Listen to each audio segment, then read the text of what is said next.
One of the hardest things to realize and accept as a parent is while you're working so hard to give your child everything they need to thrive, you may not even realize that you're hurting them. So for those who are new here, I am Danielle C. Baker. I am a registered early childhood educator who specializes in effective and values-based parenting. I have over 20 years experience helping parents navigate through their realities as parents. And I just love doing this. Now, don't get it twisted. When you work with me, you're going to be putting your child's needs first. And with a topic like today, it's going to sting a little bit. So put the ego and the pride aside and let's get to it.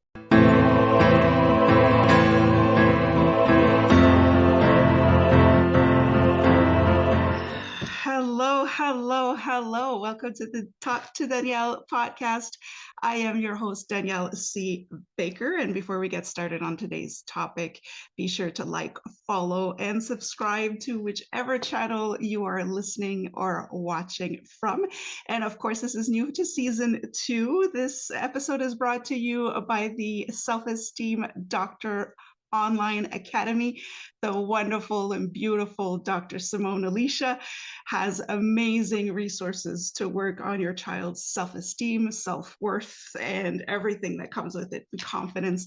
Amazing free resources. I will leave a link in the description of this episode and in the comments so that you can go and check it out. It is amazing. Works with children, teenagers, and even adults. So make sure to go check her out. Now, today's topic is a tough one. And it is very touchy. Now, I want to, before we jump right in, I really want to explain here that in the 20 plus years that I've worked with families, I have yet to meet a parent who wakes up in the morning with the intention of hurting their children. And I'm talking about families with domestic abuse and violence. No parent out there, despite all of the issues that they may be dealing with, wake up in the morning wanting to hurt their children. Now, we're not talking about the heavy stuff today. We're talking about just the average family who is loving, nurturing, who came from loving, nurturing family or overcame those issues. And that's where it becomes difficult because we bend over backwards for our children. We give a lot of our time. We work hard to be able to buy them and give them everything that we've wanted as a child. And then so it's hard to believe that we could actually be creating emotional neglect for our children. We're kind of inflicting that on our children. Now, emotional neglect is a tough subject to deal with. And so there will be some triggers for some of you. It may bring back some old memories. So just take it as far as you can take it as well. I'm not going into big details, but it's still a sensitive topic. The reason why this subject is so delicate is because we never want to believe that our child could be suffering from emotional neglect. And we definitely don't want to believe that we could be the ones that are responsible for this emotional neglect. Now, the reason why this happens, and it's really not our fault. I always start by saying this, it's not our fault. We don't know what we're doing. We're not taught how to do it. We're not taught the right things. And neither were our parents, neither were our grandparents and great grandparents. This is a generational thing. So we believe that we're giving our children love and affection, but we're not giving them the love and affection that they need. We give them the love and affection that we believe is love. We all have our love languages, but we're not actually paying attention to what they need in love and affection, and each child is different. So there is no textbook or magic formula for this. So the symptoms of emotional neglect can very much go undetected because we believe we're giving our children everything they need, when in fact they may be needing something different from us.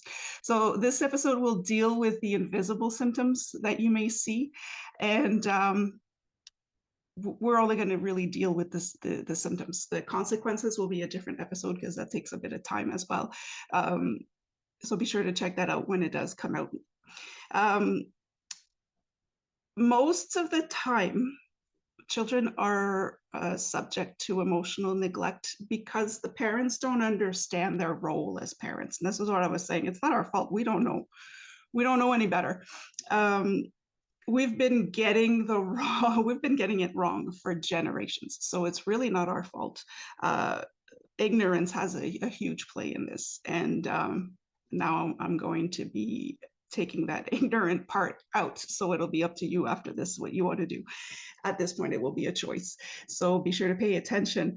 It is a big factor. We don't know that we're neglecting our children. And it's really not our fault, because even the great theorists, psychologists who study human behavior and human development, Maslow is one great theorist that we study a lot in early childhood education, that has a pyramid of what is needed to be able to achieve all the different levels of maturity, from children to adults.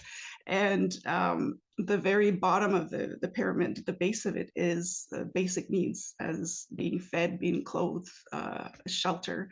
And then the second level is that sense of safety and security.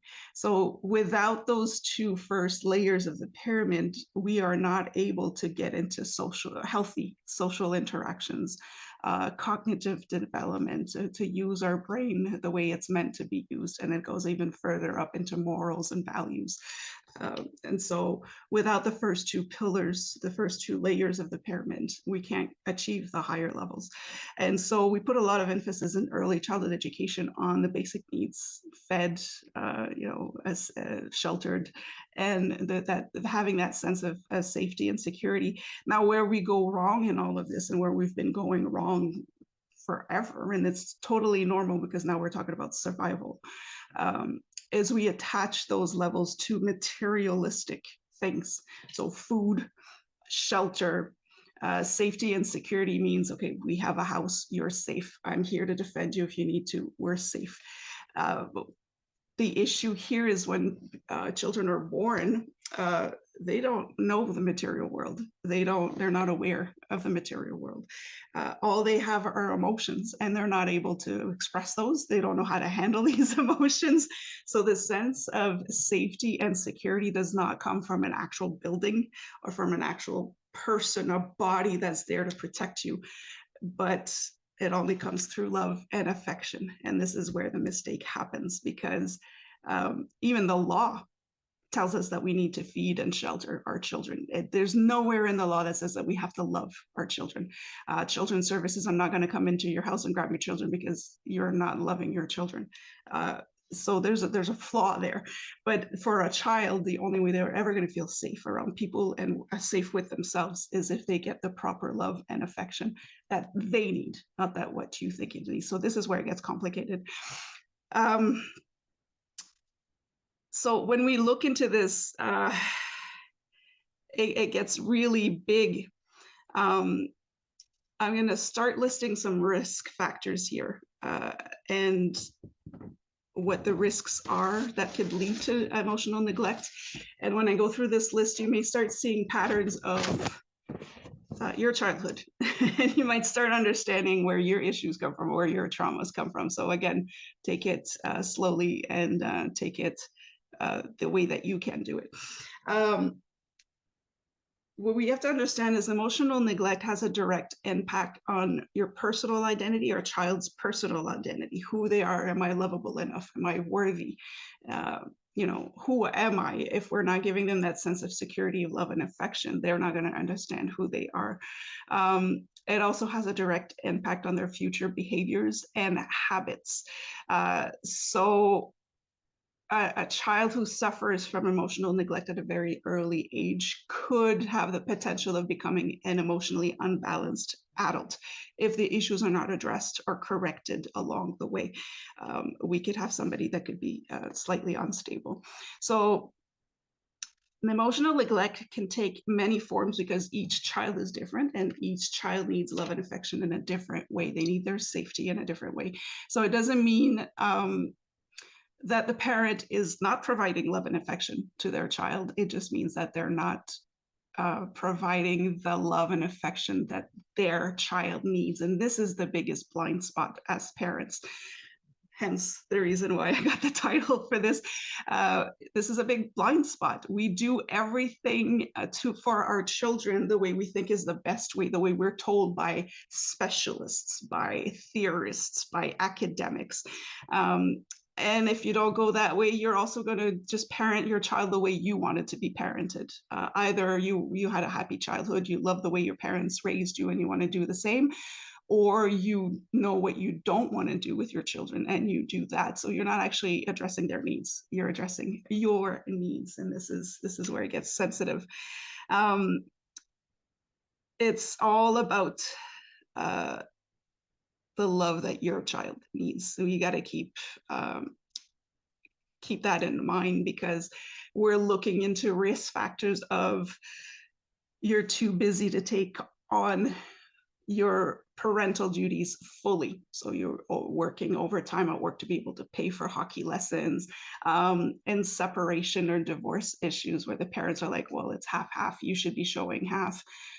No, each parent needs to be showing up fully to give the child a sense that they are worth people's time, they are important in people's lives. And if they see you working all the time, if you're too busy, no matter how much you explain it, all the children are going to hear is, I'm not important enough for my parents to make time for me. So keep that in mind. That's a hard one to accept as well. Nobody has time.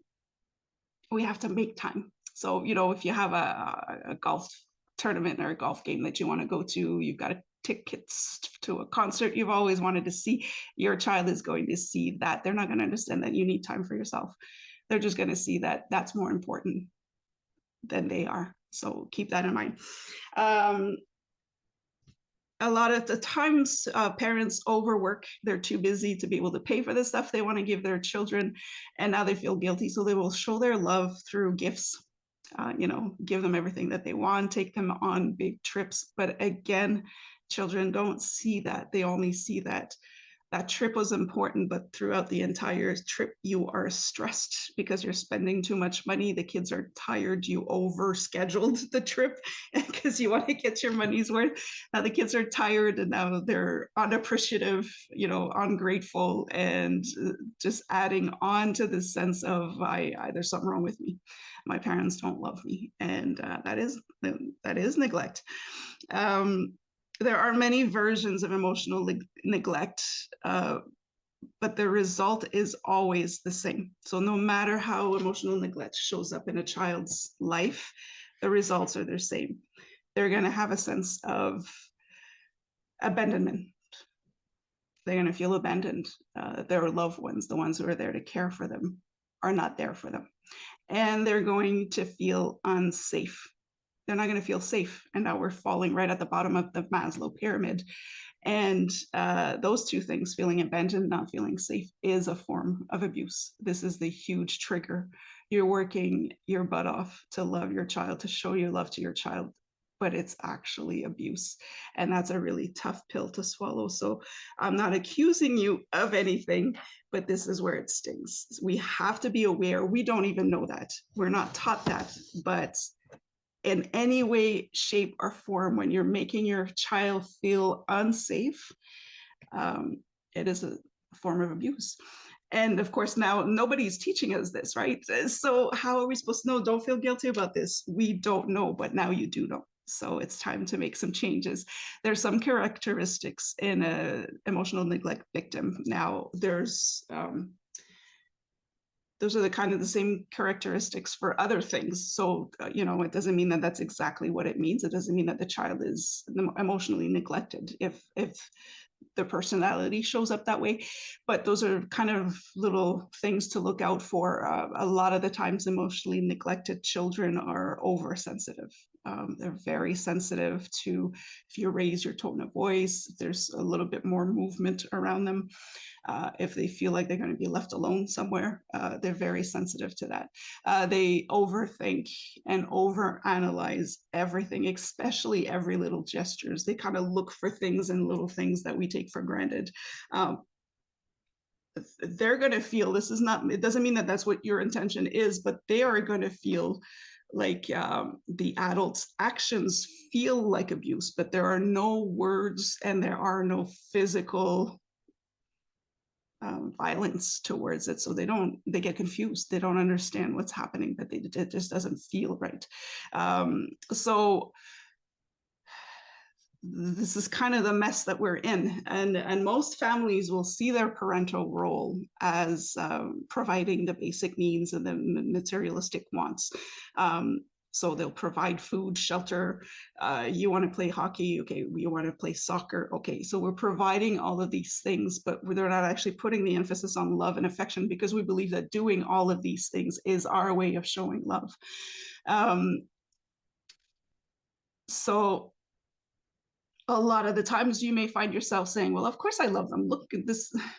I look at everything I'm giving you. Look at everything that you have. Look at all the toys that are on the floor. Look at all the activities that we're doing. Of course I love you. This is something that may come through your mind often, but for a child, that's not how they're seeing it. And I'll take it even a step further when I say that we focus on the materialistic stuff, the basic needs. Even the law, it doesn't say that you have to love your child. It says you have to feed them, you have to keep them safe. You don't have to love them. Child services will never come to your door to to grab your child because you're not loving them enough. So we don't see that as a problem. Our actions should show our love, and that's not always the case. So even though it's not a law, or it's not seen as a parental role to give our children love and affection, we have to remember that parents have a moral obligation to help their children when they are suffering. And emotional neglect, not getting the love and affection that they need the way that they need it, is a form of suffering. So that's where we twist it and say, well, it is our duty to provide love and affection to our children.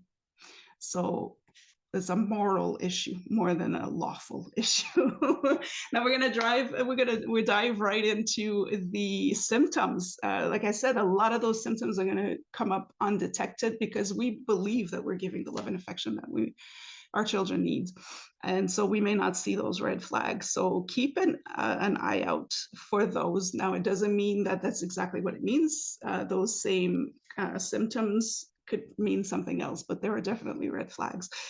Like I said earlier, the common denominator in this is the fear. They feel fear and they feel abandoned. That is often a symptom. They don't understand what's happening around them. They feel confused. Like I was saying earlier, the adult's actions feel like abuse, but it doesn't match our definition of abuse with verbal and physical, our psychological abuse. So they're really confused. And then when they get confused like that, they're like, oh, what's wrong with me? I'm not lovable enough. I'm not worthy enough. I'm not worthy of your time. I'm not worthy of your attention. So those are the issues. We have to understand, if you're still not quite understanding what the big deal is here, is that parents are the sole source of comfort to children.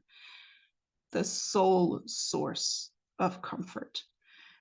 So if you're not showing up, if they're not getting it from you, they're not getting it at all. It's not going to be the teacher. It's not going to be the grandparents. It's not going to be auntie and uncle. It's you.